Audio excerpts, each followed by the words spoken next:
You're watching Mirror 7 News. Stay informed, stay ahead for more news.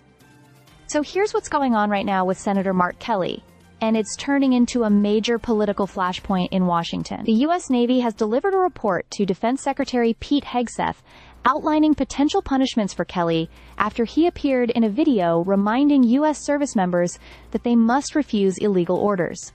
That's a message rooted in long-standing military law, but the video has been seized upon by the Trump administration as something far more serious. According to Pentagon officials, the Navy's recommendations have now been sent to the Pentagon's Office of General Counsel for a legal review, but what those recommendations actually are has not been made public. Interestingly, Kelly himself wasn't told this review was happening. His spokesperson said he was never contacted, never notified, and absolutely will not be intimidated by Secretary Hegseth or President Trump. The spokesperson even suggested that the entire process defies belief, especially given the national security challenges the country is facing. This whole situation began when Hegseth, late last month, formally asked the Navy Secretary to evaluate whether Kelly should face disciplinary action. And here's where things get complicated.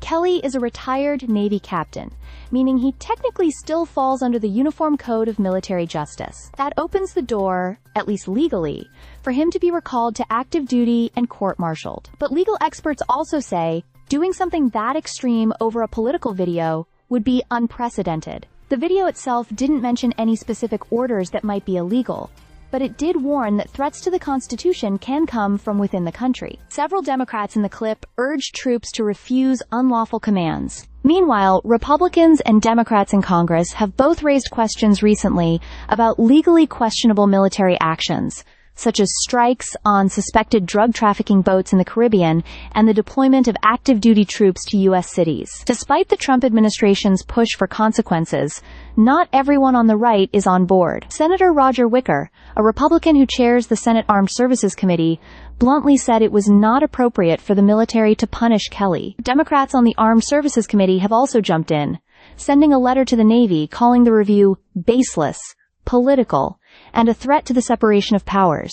They argued that disciplining a sitting senator for reiterating what the law already says sets a dangerous precedent. They also warned that comments from Trump and Hegseth, including Trump's claim that the video amounted to seditious behavior, make fair proceedings impossible. Kelly, meanwhile, has shown no signs of backing down. He's been openly criticizing the administration, even joking that when Hegseth announced an investigation, his wife Gabby Giffords laughed and laughed. And at a recent press conference, he made it clear he wouldn't be silenced by political pressure. For now, the review isn't a formal investigation, but it's clear that the confrontation between Kelly and the administration is far from over, and the political implications are only growing. Stay subscribed for more videos.